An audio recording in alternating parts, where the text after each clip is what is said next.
자, 투데이 하드쇼 인터뷰 시간입니다. 이사 공급 대책 이후 안정세에 접어들던 부동산 시장이 또다시 출렁거리는 그런 모양새입니다. 가계부채 관리 명분으로 그 대출을 조이는 탓에 내 집 마련을 계획한 실수요자들의 불안감만 확산되고 있다는데요. 서진형 대한부동산학회 회장 겸 경인여대 교수 연결해서 여전히 불안하기만 한 부동산 시장에 대해서 관련 내용 나눠보겠습니다. 자, 서진용 회장님 안녕하세요. 네, 안녕하십니까. 서진영입니다. 네. 네네. 오는 7월부터 투기 지역 또 투기 과열지구 조정 대상 지역에서 6억 원이 넘는 아파트를 담보로 그 신규 대출을 받으면은 소득의 40%까지만 대출 받을 수가 있어서 대출 한도가 대폭 줄어들 거라고 하죠. 네네. 이렇게 되면은 주택을 구입하고자 하는 실수요자들 진입 장벽을 막게 되는 게 아닌가 이런 생각이 좀 드는데 우리 서 회장께서는 어떻게 보십니까 이 부분을? 이제 개인별로 DSR이라고 얘기를 하잖아요. 그죠? 네. 총부채 원리금 상환 비율이라는 표현을 쓰는데 이제 쉽게 표현을 하게 되면 번 돈을 갖고 대출금을 갚을 수 있을 만큼 규제를 한다는 얘기입니다. 그래서 사실 이게 이제 DSR이 강화가 되면 이 주택담보대출뿐만 아니라 신용대출까지 모두 포함을 한다는 얘기예요. 신용대출까지. 예. 그러다 보니까 이제 실수요자가 되었던 저소득층은 사실 대출 가능 금액이 많이 줄어든다는 얘기거든요. 그럴 수밖에 없겠네. 근데 이제 실질적으로 부동산의 경우에는 대출을 끼지 않고 내수하기가 상당히 부담이 큰 금액이잖아요. 네. 그래서 이제 은행들이 대출 규제의 어떤 문턱을 높이게 되면 사실 실수요자들이 제2금융권이나 이렇게 사채로 갈 수밖에 없잖아요. 그리고 특히 이제 보험 약관 대출이라든지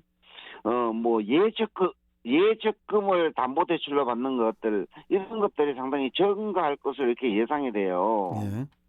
왜냐하면 이런 것들은 이제 신용대출로 잡히지 않기 때문에 그다음에 이제 또 약관대출 금리 같은 경우에도 실질적으로 또 상당히 또 높잖아요, 그죠?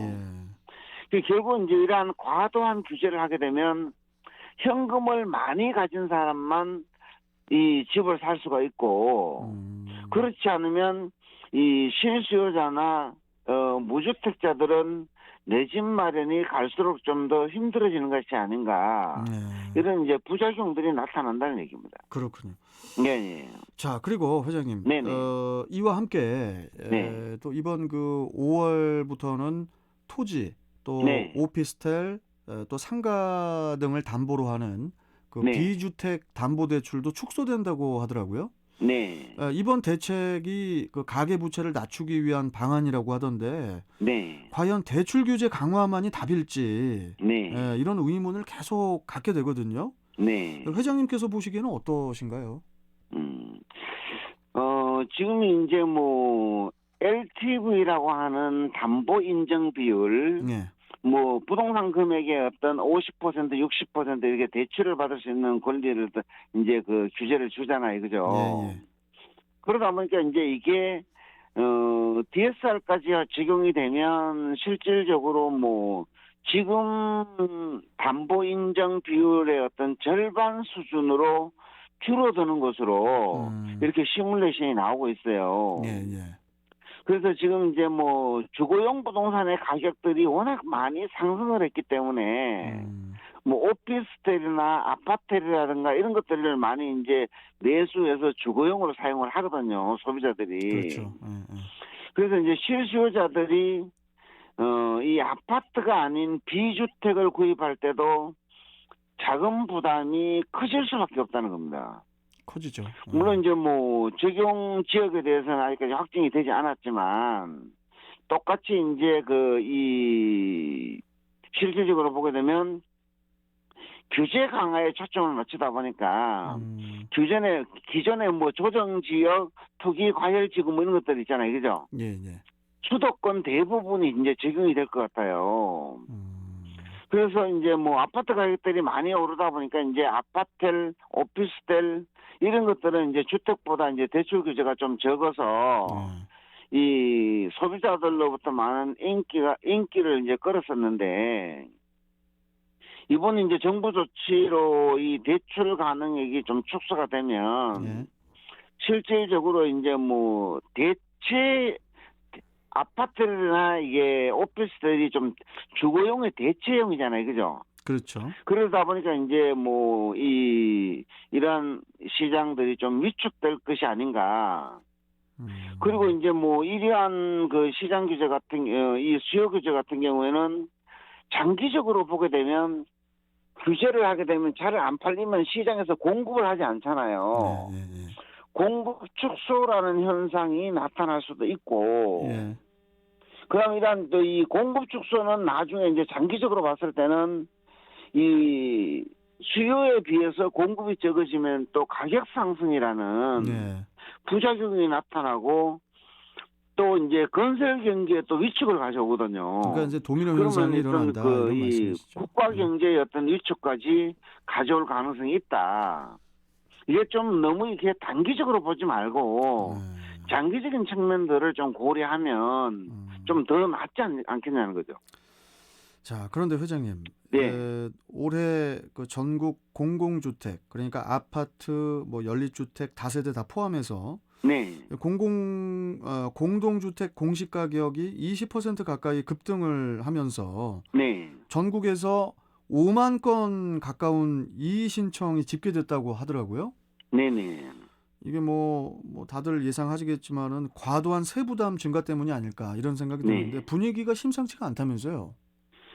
이게 이제 공시가격들이 국민들의 생활과 밀접한 관련이 있거든요. 그렇겠죠. 공시가격이 너무 급격하게 올라가게 되면 이제 세금들이 많이 이제 증가하게 되고, 예.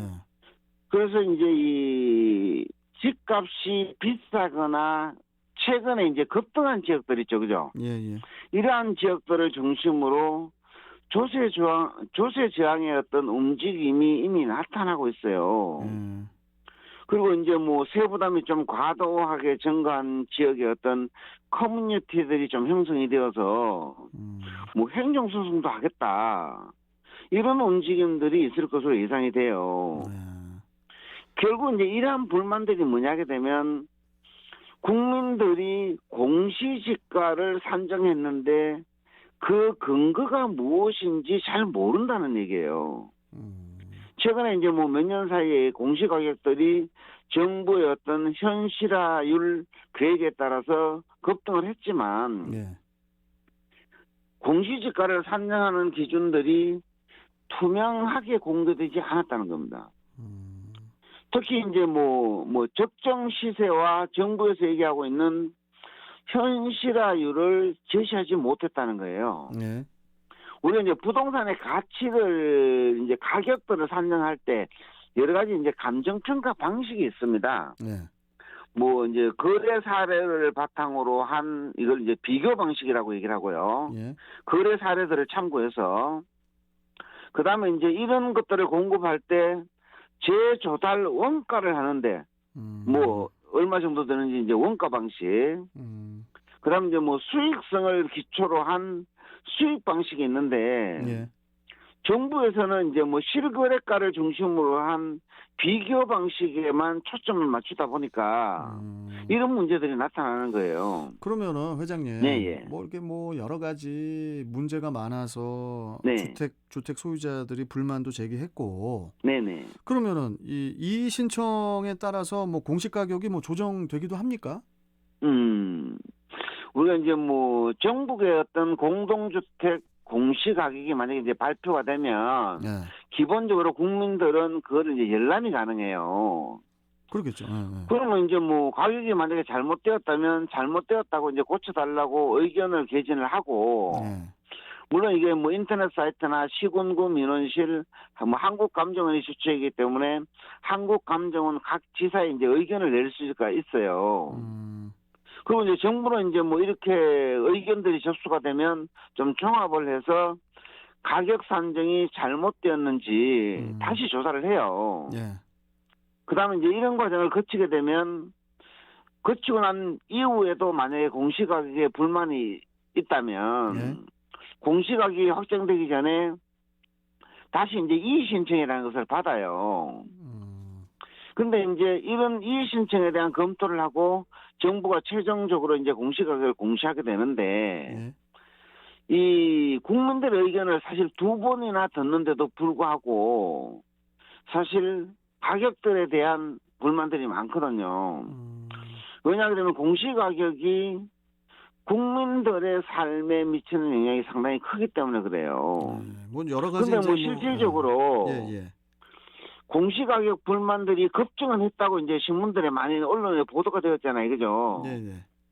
근데 이제 뭐 이의 신청을 하더라도 공시가격이 조정된 사례가 없습니까? 이의 신청 건수의 5%밖에 안 된다는 거예요. 그러다 보니까 좀 안타깝죠.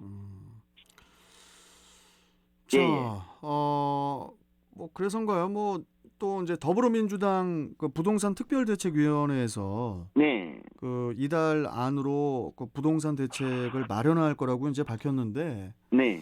그 또 종합부동산세 있잖아요. 네.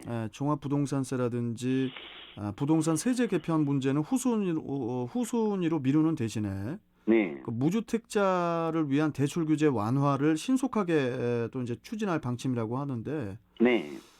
이 부분도 어떻게 될 거라고 보십니까, 회장님께서는? 지금 이제 뭐 정부에서 이 재보궐선거를 치르면서 재산세, 종부세, 대출 규제 이런 어떤 부동산 관련 주요 제도들을 뭐 정부가 되었든 여당이 되었든 규제 완화를 하겠다, 유지를 하겠다 이런 뭐 신호들을 보내고 있는데 우왕좌왕하다 보니까 국민들이 혼란을 겪고 있어요. 그렇죠. 그래서 사실 뭐 정부에서 무주택자의 대출 규제 완화도 얘기를 하지만 가계부채 대책도 또 발표를 하고 있잖아요. 그렇죠. 그러다 보니까 이제 한쪽은 강화하면서 한쪽은 규제 완화를 하겠다 이렇게 이제 시그널을 주고 있는 거예요. 그 결국 이제 이러한 정책들이 이게 모두 이제 방향 전환을 한다는 얘기는 국민을 위해서 제도 개선을 해야 되잖아요. 예. 근데 이게 사실 뭐 표와 밀접한 관련이 있어요. 선거 집권 여당에서 뭐 집토끼를 잡을까 산토끼를 잡을까 사실 이런 문제거든요. 예. 물론 이제 종부세 같은 경우는 특히 이제 완화를 하게 되면 표가 될까 안 될까의 문제거든요, 사실. 그래서 사실 이 표보다는 국민의 입장에서 정책들이 좀 이루어졌으면 사실 부동산 정책들이 좀 더 효과를 거두지 않을까 저는 이렇게 생각을 합니다. 어떻게 저 회장님 네네. 집값이 다시 저기 또 떨어질 수 있을까요? 간단하게 좀 말씀해 주시죠. 예. 지금 이제 소비자들이 부동산 가격이 좀 급등을 하다 보니까 많은 피로감을 느끼고 있잖아요, 그죠? 예. 그래서 지금 그 국민들이 사실 뭐 지금 부동산 가격이 상투라는 얘기도 많이 나오고 있어요. 상투. 예. 그러다 보니까 이제 실수요자들은 사실 뭐 우리가 살고 싶은 지역에 예. 본인이 가진 돈의 범위 내에서 살고 싶은 집을 매수하기가 쉽지 않은 거예요. 예. 그렇다고 해도 뭐 이게 알겠습니다. 전셋집에 계속 살 수는 없잖아요. 예. 그러나 어쨌든 뭐 집값이 떨어질 때까지 기다리는 방법도 있지만 예. 사실 우리가 이제 본인이 이제 원하는 집을 매수하는 것도 하나 전략이 될 수가 있고. 알겠습니다, 교수님. 예. 자, 일단 뭐 오늘 말씀 여기까지 듣고요, 교수님. 네네. 또 조만간에 또 모시겠습니다. 고맙습니다. 예, 감사합니다. 예. 자, 서진영 대한부동산학교 회장 겸 경인여대 교수와 함께했고요. 집값이 떨어지기는 힘들 것 같은 그런 상황일 것 같습니다. 자, 출경대 1부는 여기서 좀 마치고 저는 또 2부 가서 준비하고 있겠습니다. 잠시 후에 뵐게요.